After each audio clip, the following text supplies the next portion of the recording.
This is our lab's smartphone microscope.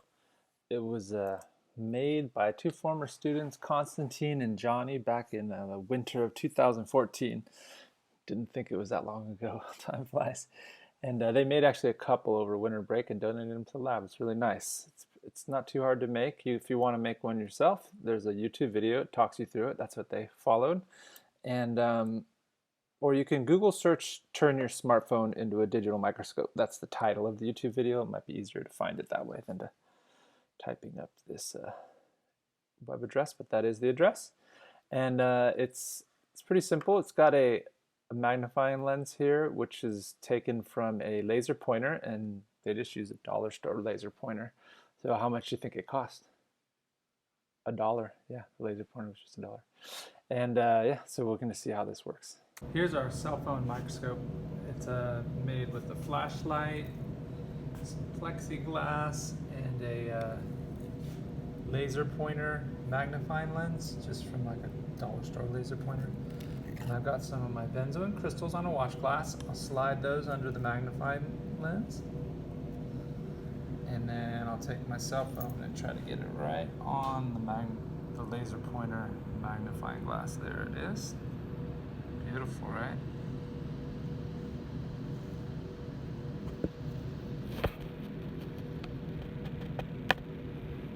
There we go, some nice crystals, huh? And I can zoom in on them. Move them around a little bit. See, so we've really purified that benzoin well. This is nice benzoin needle-like crystals. And if I want, I can try adjusting the light. I'm going to put a chem wipe over the light to dull it, the brightness of it, and see how our image looks. Changed it a bit, huh? Zoom back out. And then I can turn off that light completely, just use the room light and see how it looks.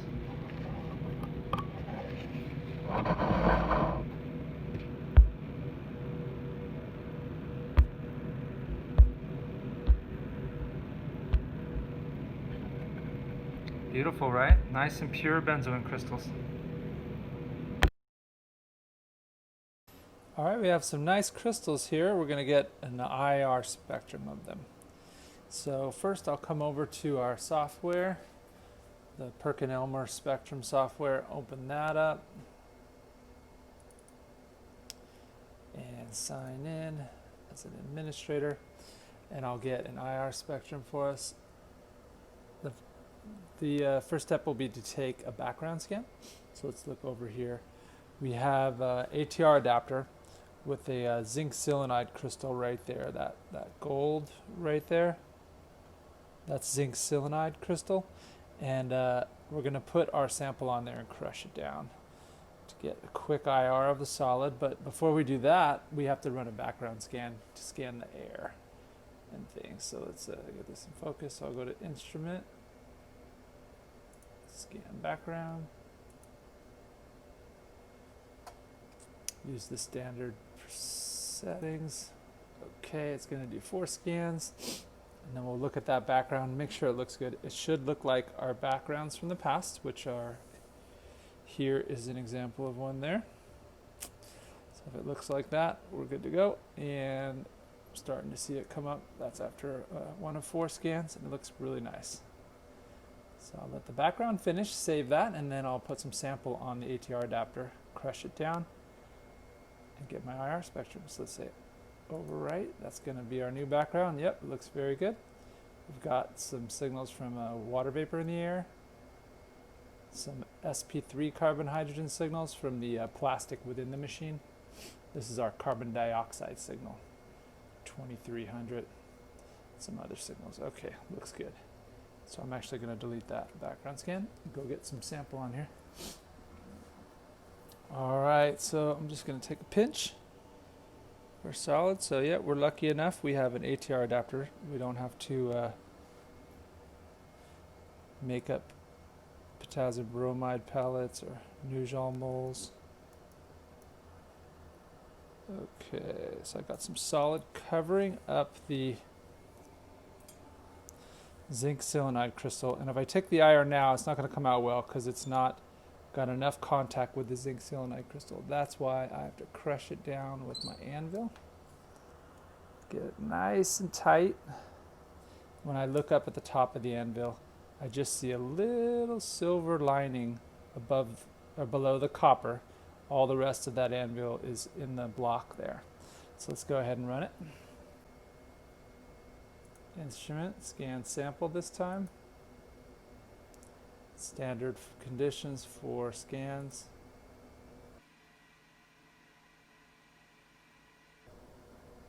Oh, that's looking like it should. Okay, I hit override, and here's our spectrum. Looks great. Let me bring up our vertical cursor. I'll start labeling some signals. So this one right here, this is the alcohol signal. It's sharper than you would expect, but that's because it can have some intermolecular hydrogen bonding. And then we see some signals just over 3,000. That's sp2 carbon to hydrogen bonds.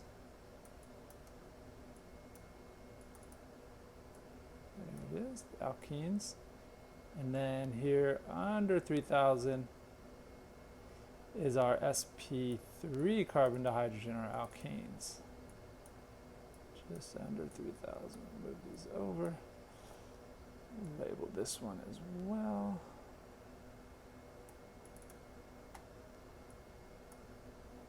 Add a text box. And I'll take a picture of this when I'm done with the text box. Here's the benzoin spectra I told you I'd give you a picture of. It's the crystallized benzoin. So to label it, we start off by drawing it on the spectra.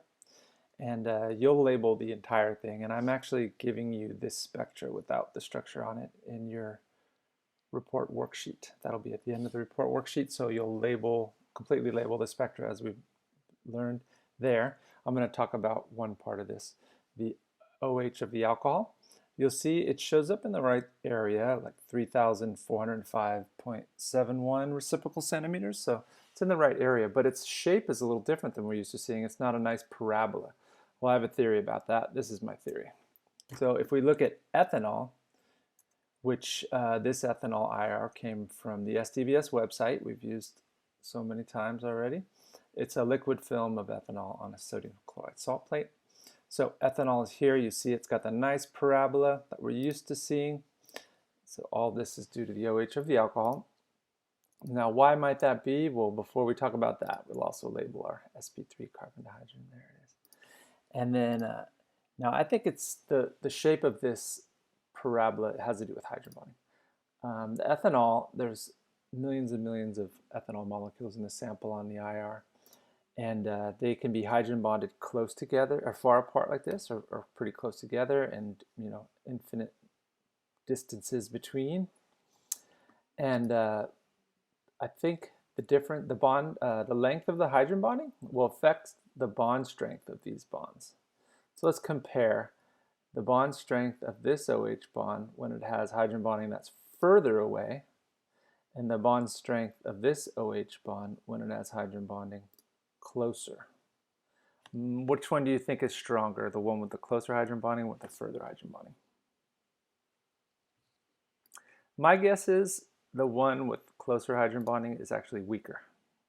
So I think it's weakened by this close hydrogen bonding, because when this oxygen's hydrogen bonding with that hydrogen, it's pulling it away strongly, where this one's further, it can't pull that hydrogen away as strong. So I'm going to guess this is a weaker OH bond right here.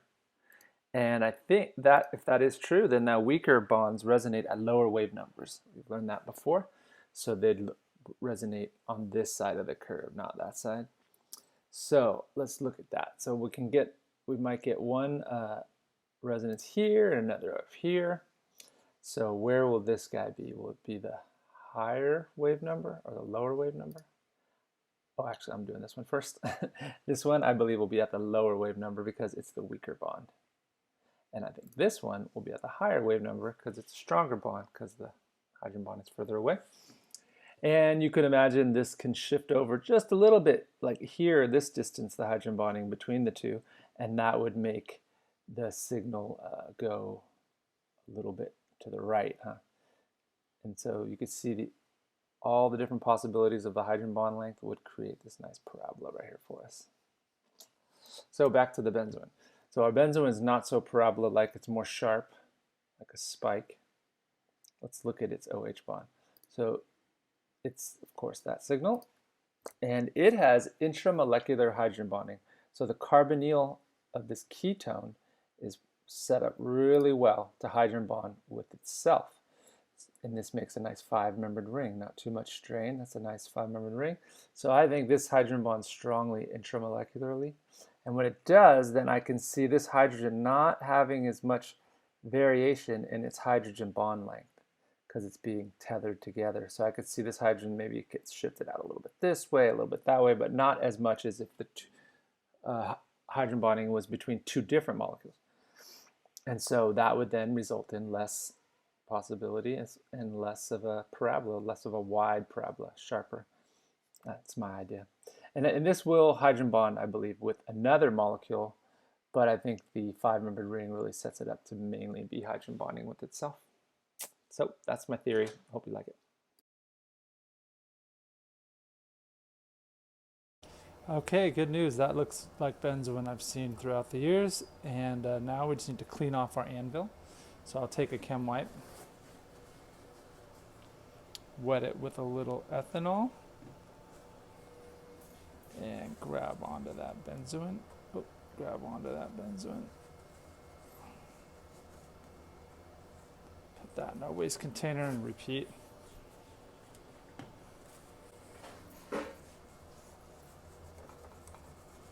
And I want to remember to also wipe off the tip of the anvil.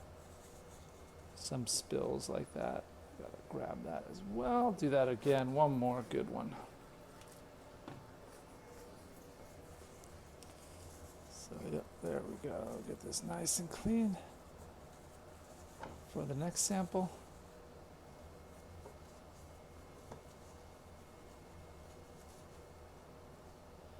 And finally, I like to take a chem wipe that is dry. Wipe it down, dry it all off, and this guy is ready to go for the next person. Now I'm preparing my benzoin sample for NMR. I'm going to take my NMR tube and I'm going to mark off 4 centimeters up from the bottom of the NMR tube, because I want my solution to be at about 4 centimeters height. Could be a little lower, 3.5, but 4 is safe. In order to prepare this, I'm going to prepare this sample actually in a normal test tube, which the 4 centimeter height volume in the thin NMR tube is about 0.5 centimeter height for the volume in this test tube, regular 13 by 100 millimeter test tube. So I'm going to be preparing my sample in this test tube first by dissolving the benzoin in deuterated chloroform. So I'm using the deuterated chloroform here. It's 99.8% isotopically pure, and it already contains TMS, or internal standard. So I'll dissolve my benzoin in this test tube and then transfer it over to this NMR tube. I want to have this benzoin solution in deuterated chloroform be as saturated as possible, or saturated, I guess. And so I'm going to start with about 0.1 grams of the solid benzoin in the test tube that then I'll add the deuterated chloroform to. So let me measure out about 0.1 to 0.15 grams. Okay, so it looks like I'm about in range 0.1 to 0.15. Now what I'll do is I'll add deuterated chloroform to this test tube to that line that I've made, which is about 0.5 centimeter up, and to see if I make a saturated solution. If I don't make a saturated solution, if it all dissolves, then I'll be adding more benzoin. This is just a starting point. Okay, here we are. I'm going to add my deuterated chloroform to the test tube of benzoin to about that line. Let's see, we're a little below the volume I want, and it's currently looking saturated. Add a little more.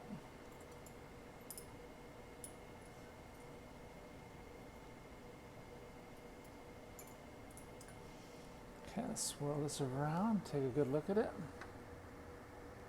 So I'm at about the ½ centimeter mark, and it does look like my solution is saturated. Let me give it a little bit, yeah.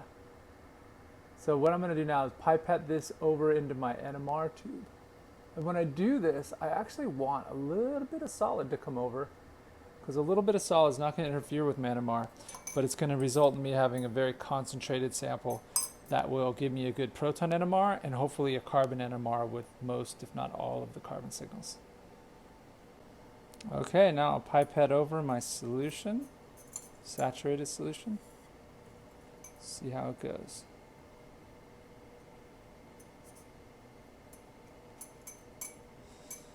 I did get to the little above the 4 centimeter line, which is fine. The problem is if I'm too far below it. I see a little bit of solid undissolved still in there. So I think I'm going to be happy with this one. I still got a fair amount of solid there, which could be recovered. I could just leave this to evaporate the deuterated chloroform, and that solid is not wasted. It could be used for other things. Now to get the sample in the NMR and spinning. So I first reach into my NMR and I'll get the spinner out. Here's the spinner, and I don't want to touch it because I don't want to get the grease from my fingers onto it. And then keep it nice and clean. So I'm going to hold it like this with the chem wipe, and I'm going to stick the NMR tube through the top of it there. The top part is the part that's thicker. So I'm going to do that now if I can.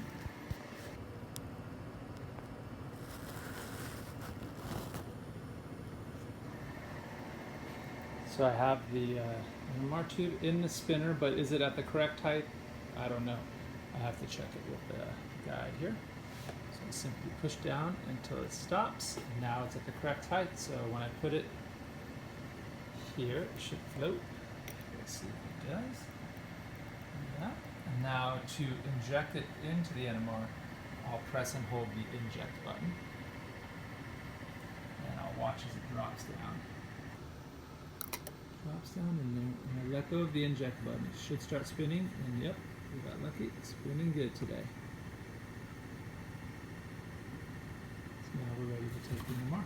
Here we are at the AII PNMR software. This is the software Anasazi made for our NMR to get the FID, free induction decay data from our sample, and then we'll process it further in the NUTS program. So I want to make sure we're in the hydrogen NMR setting, because we want to always start with that to see frequency H1. This is a 60 megahertz instrument. And now our first command is easy enough. It's ZG, 0, go. So it's ZG, 0, go. And before it'll happen, I have to hit the enter key, and I'll do that now. And it'll start scanning our sample. Oh, actually it hasn't started yet. It wants us to name the sample before it starts. I'm going to leave the default name, PNMR FID. Save, and now it'll start scanning. And it should take about 8 seconds. I don't see an FID. I think the system is out of range.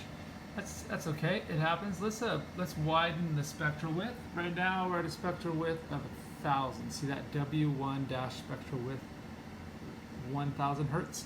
Let's make that 6,000 hertz. So I'll type W1 space 6,000 and enter. And now our spectral width is set to about 6,000.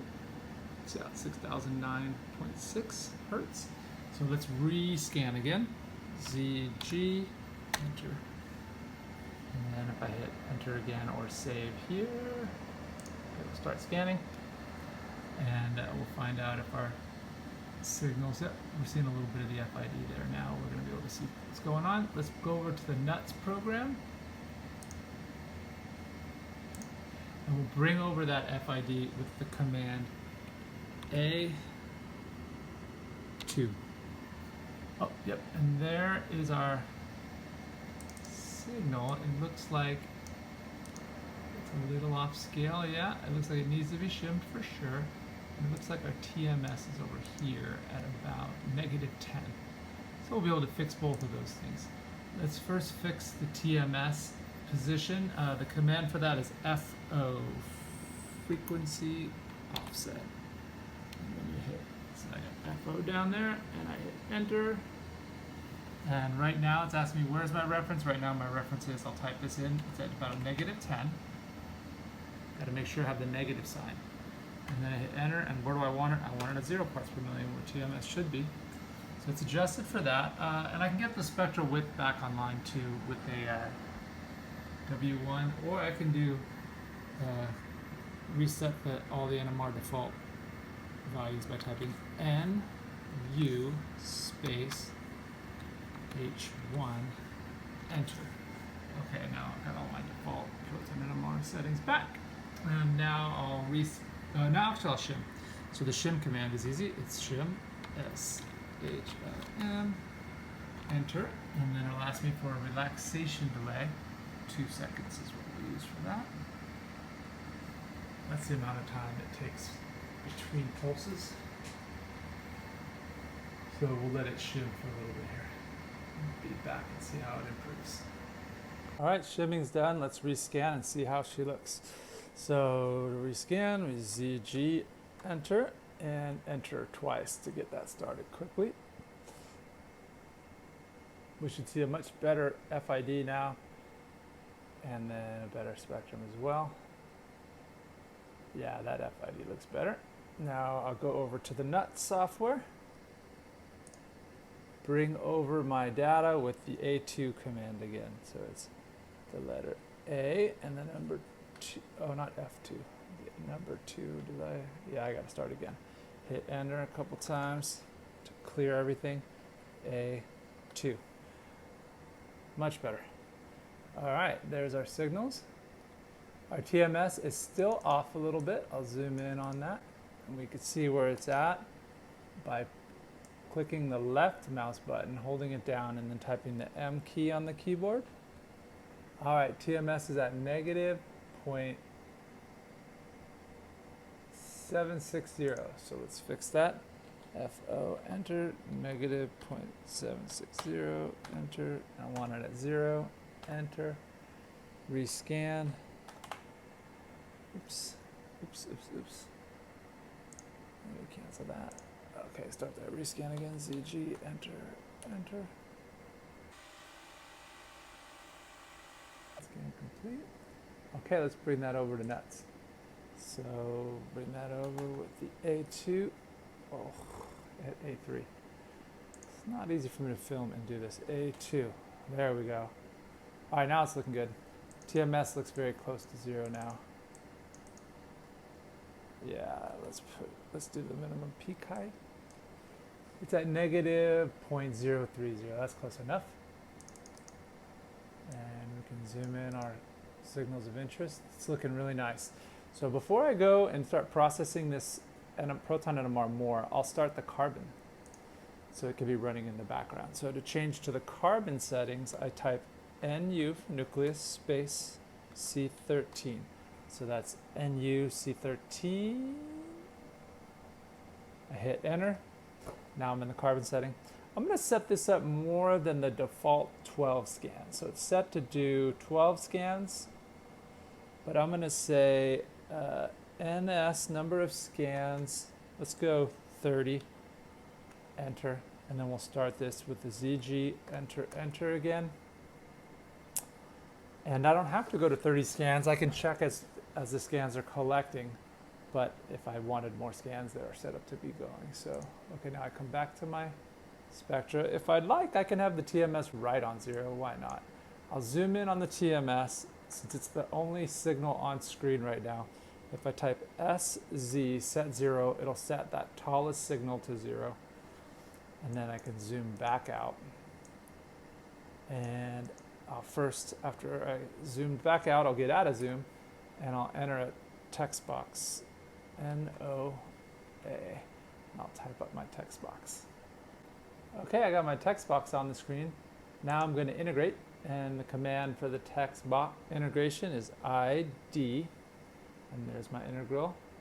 I'm going to chop it up around signals. I'm going to take that one out, and this one, and that one, and this one.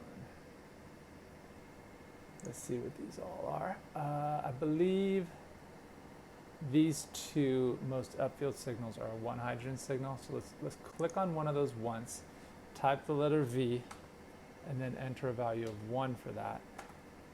So yeah, it looks like it's about a 1 to 1, 11 to 3. I know that benzoin should have 10 aromatic signals, so these are a little high, that's low. You know, I'm gonna call this one 2. So let's go V2, enter. It's looking a little better. If this is 2, then that's 7.24, close to 8, and maybe a 1 to 1. I am expecting an alcohol signal, which I believe is this one, and then this would be the methine off of the carbon with the alcohol. It's not looking too bad. So here's the spectrum of benzoin. That was a saturated solution in deuterated chloroform with TMS. And the integrals look like this. I set this one in the aromatic region to 8 hydrogens. That was set by me, and then relative to that reference, the one on the left, more upfield, is 2.28 hydrogens. I'm expecting a total of 10 hydrogens in this aromatic region because of the 2 aromatic rings. We have 2, 4, 5 hydrogens on this aromatic ring off the ketone, and then the benzyl alcohol we have 2, 4, 5 as well. So I've got 5, 5. I should have a total of 10 hydrogens for this area. That's why I chose 8 for that. And then let's see what else we have. We have a signal here at about 6 parts per million. That's a 0.98 hydrogens. And another one's 0.82 hydrogens at about 4.5 parts per million. This one, I believe, is the methine that's not drawn in there. And I think this one's the alcohol there. Looks pretty good. Okay, so I've got my proton NMR. And now I'm going to go check on the carbon NMR. Oh, looks like all 30 scans have been done while we've been working through integration and other things with the proton NMR. So I can say OK to that. And to bring the carbon NMR spectrum over, I type this time the control key, I hold that, and then the F3 key up above here.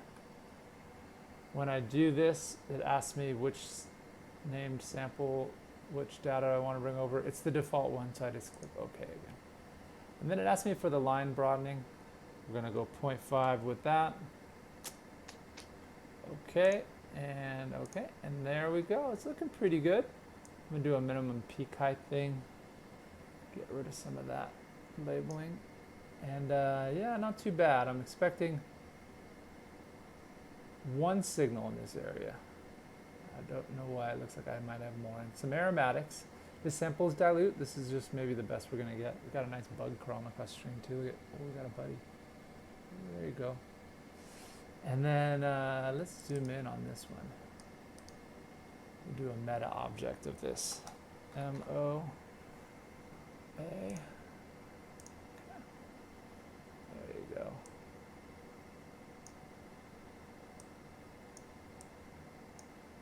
Exit MO. There we go.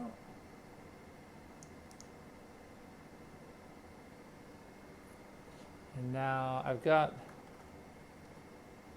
this table and these peak labels. I'm going to get rid of the peak labels. There we go. And then I'll take a picture of this. Well, I'll add a text box, take a picture. Here's the carbon NMR of the benzoin that was made by making a saturated solution of the benzoin in deuterated chloroform with TMS. And we expect a carbonyl signal around 200 parts per million, but we don't see it. That's for a couple reasons. One, this sample is not too concentrated in saturated deuterated chloroform, but more importantly, it's only a 60 megahertz NMR that we have. It's not that powerful. It still does great things, but without a very concentrated sample, it's hard to get all your carbon signals. And but actually, in terms of carbon-13 NMR, this is a 15 megahertz NMR. So anyways, then we have a alpha-2 oxygen carbon here, and that one should be in the 55-60 range in this area. So it might be there. It might be there with also with ethanol, because the ethanol we use for crystallization, it has an alpha-2 oxygen signal. Not sure. In terms of the aromatics, we're expecting 1, 2, 3, 4 aromatic signals for this carbon ring, and another 1, 2, 3, 4 over there. So because these two rings are not equivalent, one's closer to the ketone, one's closer to the alcohol. So I'm expecting 1, 2, 3, 4, 8 total aromatic signals. So in the like 100 to 160 range, I should see 8 signals. Here's the zoom in on the meta object, they call it here. Let's see, maybe 1, 2, 3, 4, maybe 5. I don't know. Not seeing 8. So this sample, it would be acceptable by me because I have my students usually just take everything with deuterated chloroform, and it's not the best spectra, but it's kind of the best you can do with the instrument and the solvent you have available to you at this point. To be honest, I wasn't very happy with those NMRs. The sample is just not that concentrated, so it's time to pull out the big guns, the Conair Cord Keeper 1875. That's right, get your bouncing body. This diffuser on this right here, this is a blow dryer. I'm going to use the blow dryer. I'm going to warm up my sample again. Well, again, I'm going to warm up my sample. I took the NMR tube, I poured it back into that same test tube. I'm going to warm it up with the blow dryer. Not too long, maybe about 30 seconds, and I'm going to be careful because it could bubble out. We don't want to do that. But if I heat it up, I should get it more concentrated, then retake the proton and the carbon NMR, and hopefully it'll look better. It's pretty hazy looking. It's definitely saturated. Let's run it quickly before it cools down too much. It looks a lot better. It's a lot cleaner looking signals, less noise, better signal to noise ratio. My integration's still not perfect, but it's pretty good. I'm expecting about a 2 to 8 to 1 to 1 ratio. Over here, it looks like I'm seeing a triplet and the quartet. Yeah, I think this is a little bit of ethanol from the crystallization. That's okay, I'm all right with that. And let's look at the carbon. Better, not great still, but that's the best we're gonna do. The sample's just not that concentrated, and the NMR is only 60 megahertz NMR. I was expecting 8 carbons in the aromatic region, which I have the meta object of there that zoom in. I've got 4 of the 8, looks like. That's not bad. I'm missing the carbonyl carbon and the methine carbon, but that's okay. I still believe we have benzoin. It's just the limits of our instrument and our sample prep. So I started thinking a little more about this NMR, and usually I let the students just use the deuterated chloroform because that's less expensive, most common NMR solvent. And here's the structure here. See, it's a carbon with 3 chlorides and deuterium, of course. And I don't always turn to the dimethyl sulfoxide D6, the deuterated DMSO. Here's the structure of that one. So the deuterated DMSO, it tends to dissolve organics better, especially if they're a little too polar for deuterated chloroform. They dissolve well in the deuterated DMSO. Why don't I just use this more often? The reason why is this costs $28.20 for a 50-gram bottle, where this one's $174 for a 50-gram bottle. So this is pretty expensive stuff. So I try not to use it too much. But then I thought, hey, you know what? We're in quarantine. I'm the only person using this stuff. I might as well break out the good stuff. So I ordered bottle service. So I don't always go to clubs, but when I do, I spend $2,000 on bottle service. That's right. So I'm going to use the deuterated DMSO. Let's see if we can get some better spectra. Our DMSO, I grabbed some out of the freezer, and it's frozen right now, so I'm going to just thaw it out with some warm water. Okay, I got my deuterated DMSO saturated solution. You see a little bit of solid. I'm dissolving the bottom there. I heated this up with the blow dryer just a little bit too, so this is going to be nice and concentrated. Now I'll put it in my spinner, get it spinning. Here's the spinner. I'm not touching it, using the chem wipe. Let's see if I can get that in there.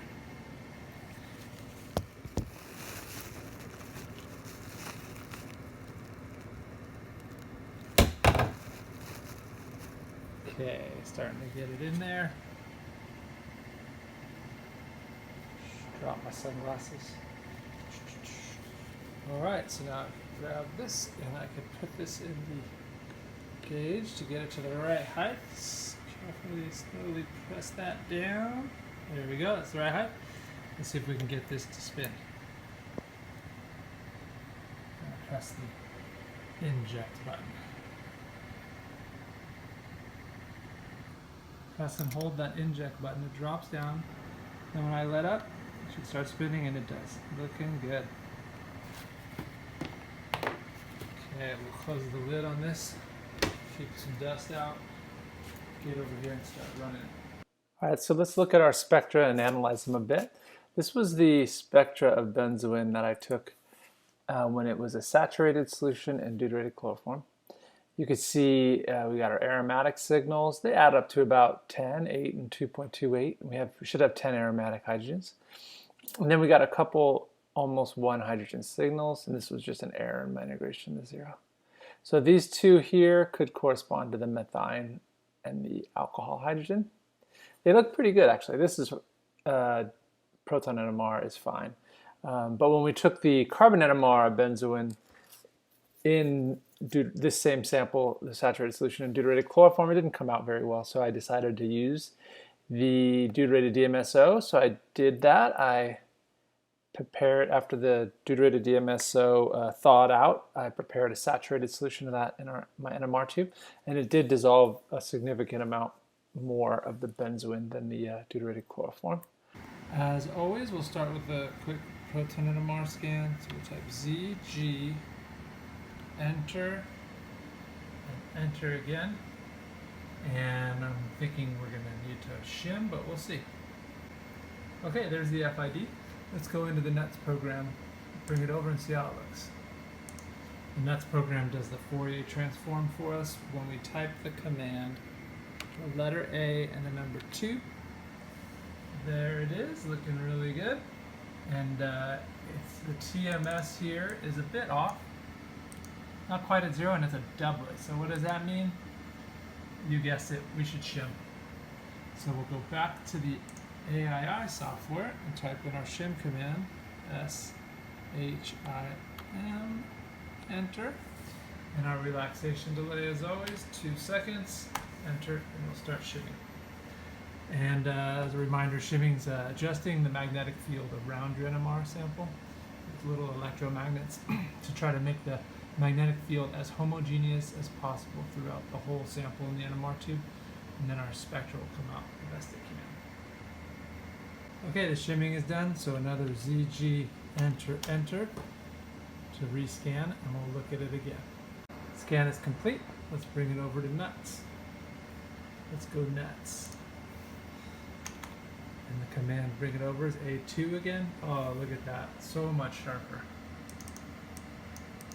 Very nice TMS. But is the TMS at 0? It's not. Let's find out where it is. I'm going to click and hold with my left mouse key button and then type the letter M for minimum peak height. And I can see the TMS is at 0.330 right now. Let's do a quick fix on that. FO, enter, 0.330 is where TMS is. We want it at 0. There we go. And I can actually rescan the proton NMR and see it move over, but you know what? I'm going to show you a little shortcut. We're going to start the carbon scans.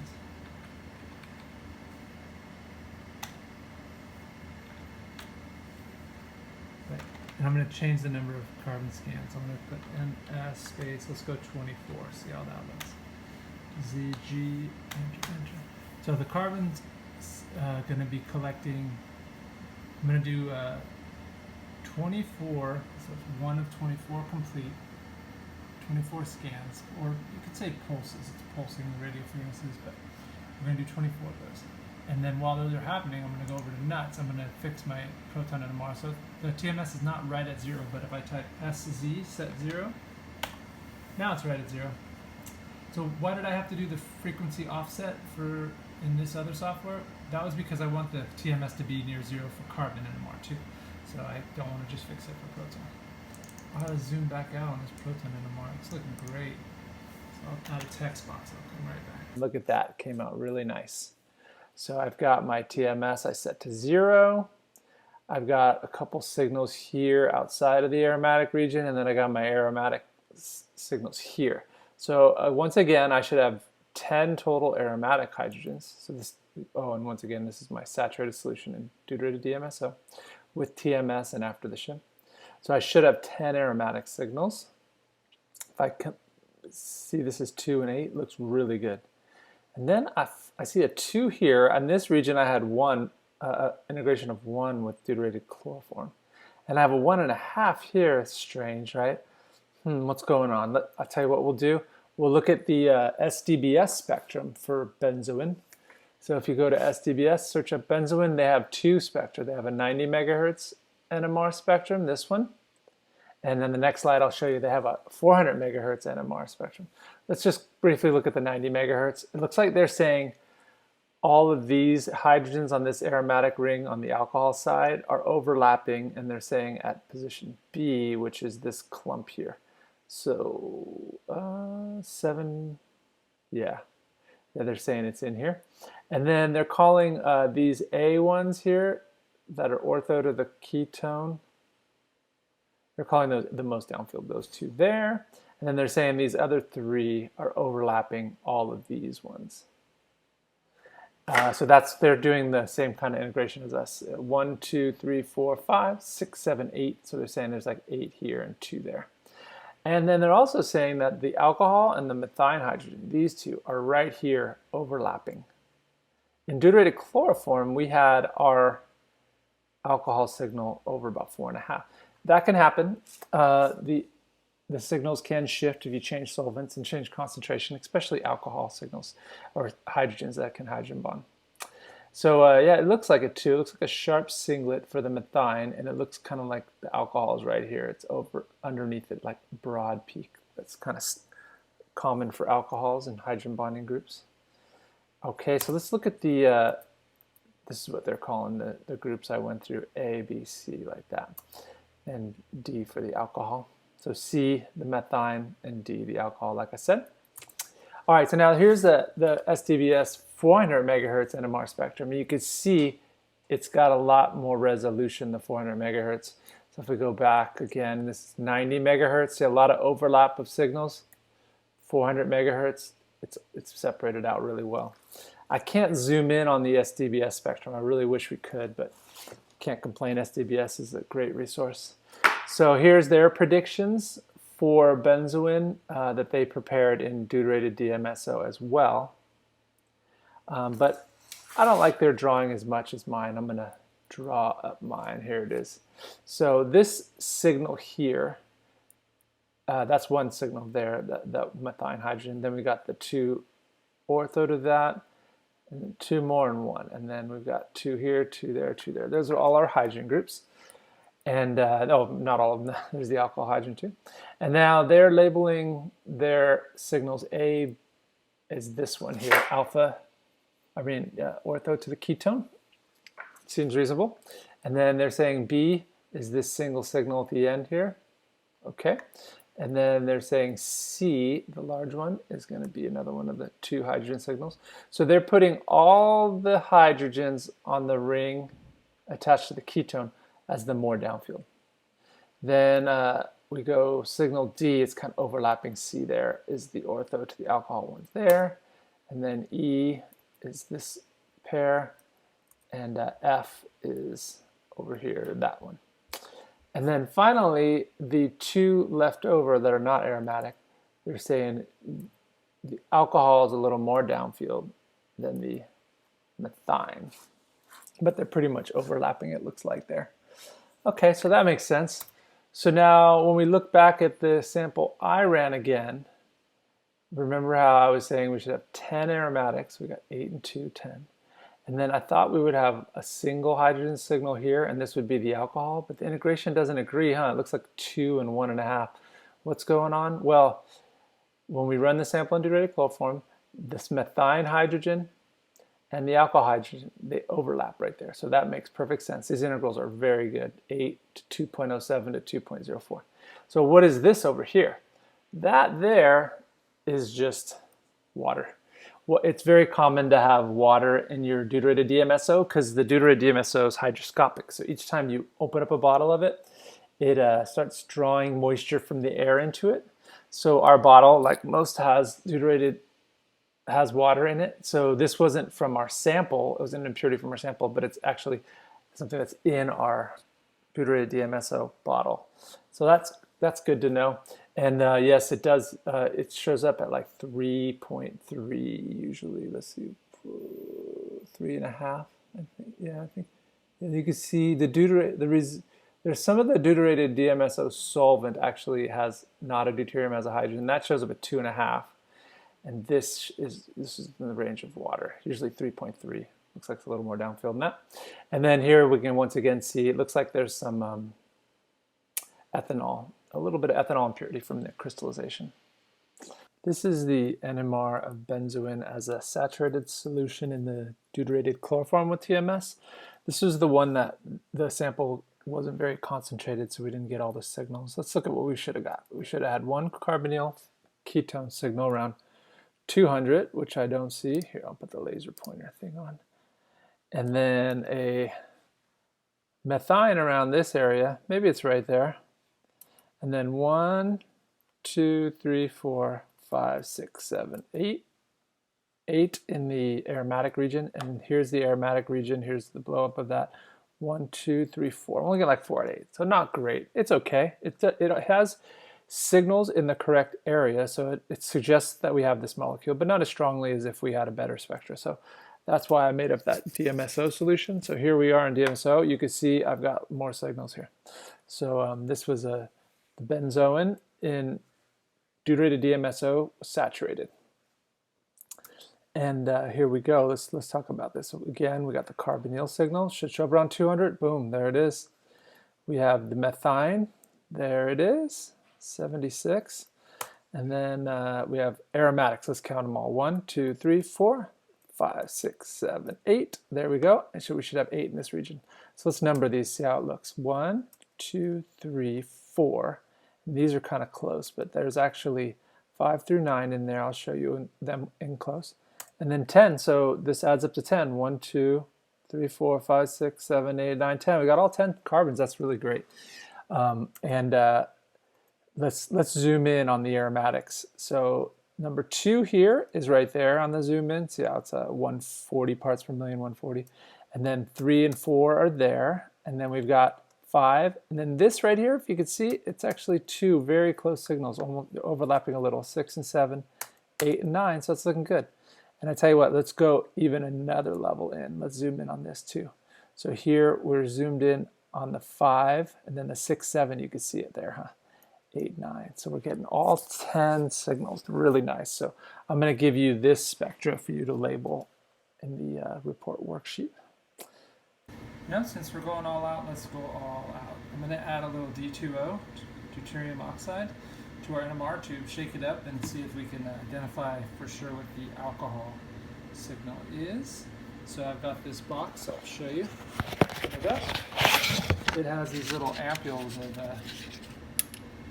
deuterated water, or deuterium oxide, D2O.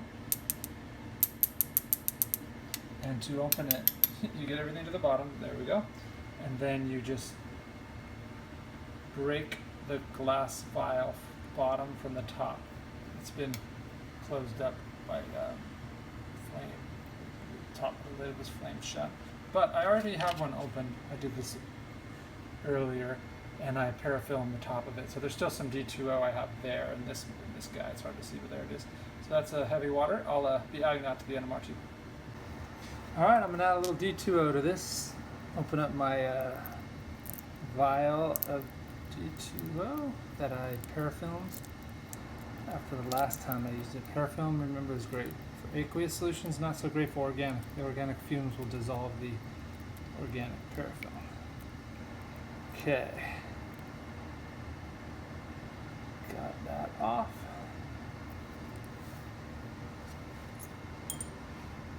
Got my NMR tube.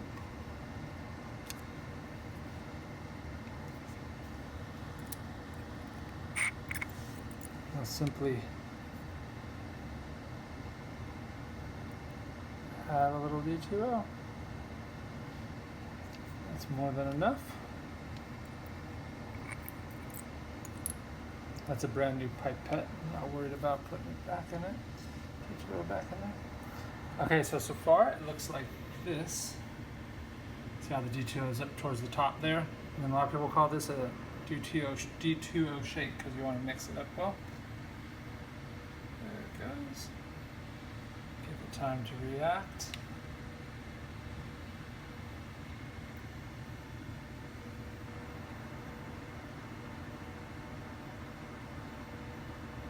Uh-oh.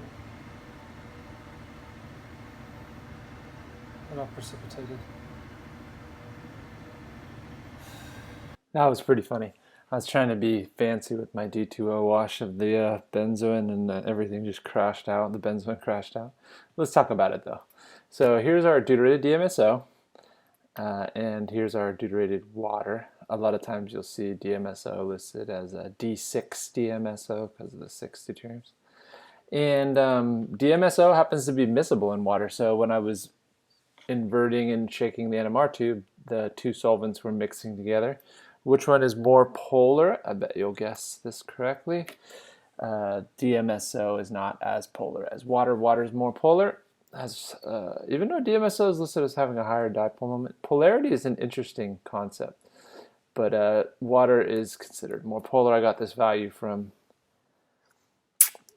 UMass. And so let's look at the ratio of DMSO to deuterated DMSO to deuterated water in my NMR tube. So I screenshotted my video. When I first added the D2O, it was on the top there. So if I pull up a ruler, I can use the height of this to approximate the ratio of the two. So the DMSO is about 8.2 units up. This is a millimeter ruler, but I don't know that's not millimeters, but it's units, whatever. And then the water, it's from about 11 to minus the 8.2. So our ratio is about 2.9 volume of DMSO to 1 volume of water. More DMSO than water. So now, will this mixture of solvents be more or less polar than DMSO alone? So it's a mixture of DMSO and water now. And remember, water is more polar. It's considered more polar. So compared to pure DMSO, when you add water to it, it's going to be more polar. And benzoin, does it seem pretty polar of a molecule or more non-polar with the big benzene rings? It's pretty non-polar a molecule. It's not very soluble in water.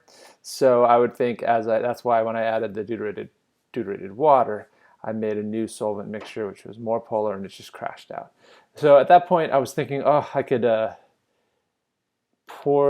use more deuterated DMSO to get that out of the NMR tube, and it would have been fine concentration-wise because I'm just going to run a proton NMR, and I didn't need it to concentrate for that, but I was having to get home, and I thought, this is enough. But at least we got to talk a little bit about polarity of solvents. So I won't give you the... Oh, I did run the sample that with all the precipitate after I mixed it, and it just gave me nonsense, which I knew it would, but it only took a minute, so I did it. So no, I won't give you that deuterated DMSO NMR. I have the best spectra that I went through in this video, the best proton NMR, carbon, and the IR. I have that in the worksheet, so you're going to fill those out as I've taught you to, how to label everything. And I'm going to end this video now, but I did do some two-dimensional NMR. I did a het core and a cozy. No, I didn't do the cozy. Cozy is my least favorite. I did het core and depth, which I'll make one last video. You could check that out.